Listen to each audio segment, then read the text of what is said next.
ध्यान सबसे बड़ी संपदा है।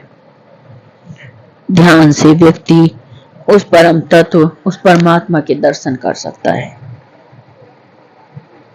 जो संपदा हम यहाँ संसार में कमाते हैं वो तो एक दिन छोड़कर जानी पड़ती है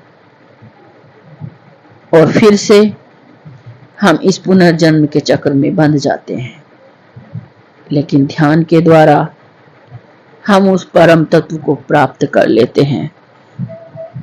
ध्यान सबसे बड़ी संपदा है। साधक जानता है कि अतीत में जो दुख के वासना के बीज मैंने बोए हैं, वर्तमान में वे पाप और पुण्य की फसल के रूप में मुझे स्वयं ही काटने होंगे।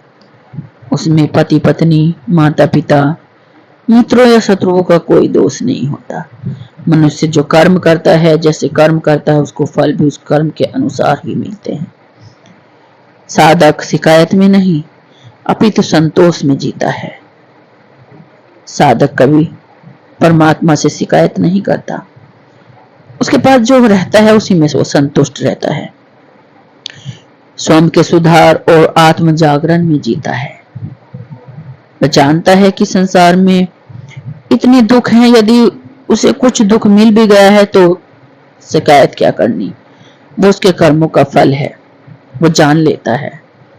वह प्रभु को धन्यवाद करता है क्योंकि प्रभु ने जीवन देकर उसे संसार में भेजा है। प्रभु ने जीवन देकर तुम्हें संसार की सबसे बड़ी संपदा दे दी है।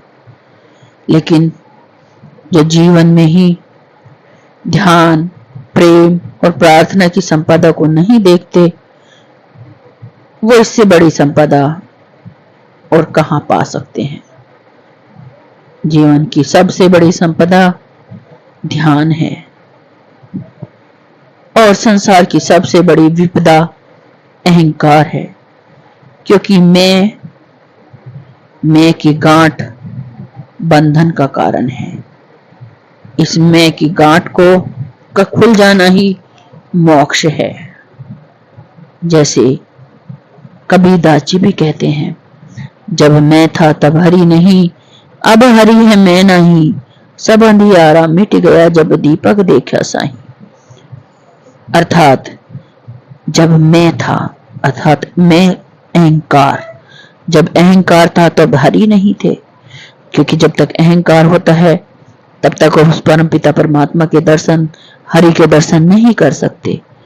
और जब अब हरि है मैं नहीं, अब जब अहंकार मिट जाता है तो हरि की प्राप्ति हो जाती है, अर्थात उस परम पिता परमात्मा के दर्शन हो जाते हैं।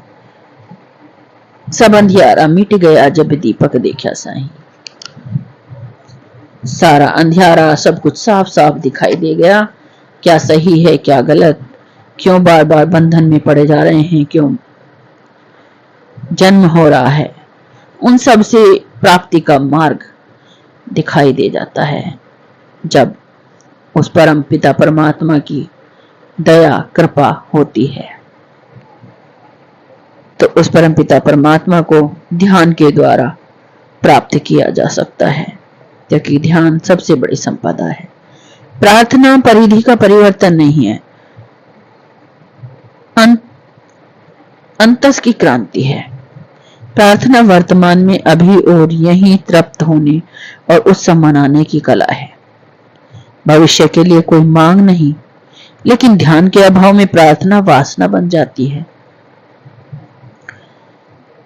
इसीलिए ध्यान का अभ्यास जीवन में बहुत ही आवश्यक है। प्रार्थना का स्वाद अभी तुमने लिया ही नहीं है। प्रार्थना के नाम पर इच्छाओं का दुख का विष पिया है। अभी प्रभु को तुमने हृदय से पुकारा ही कहां है। प्रार्थना की प्यास का अंत केवल प्रभु में ही है। सभी धर्मों के भगवान भय के भगवान है, लोभ के भगवान है, जिन्होंने मनुष्य को मार डाला है।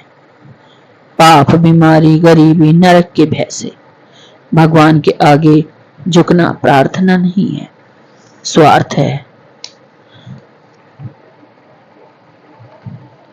प्रार्थना और प्रतीक्षा, अनंत धैर्य की अनंत को पाने की एकमात्र शर्त है। साधक अनंत काल तक भी द्वार पर दस्तक देकर प्रतीक्षा करता रहता है, क्योंकि केवल श्रद्धा ही प्रतीक्षा कर सकती है, अहंकार नहीं। साधक जानता है कि जीवन क्षणिक है, समय अल्प है,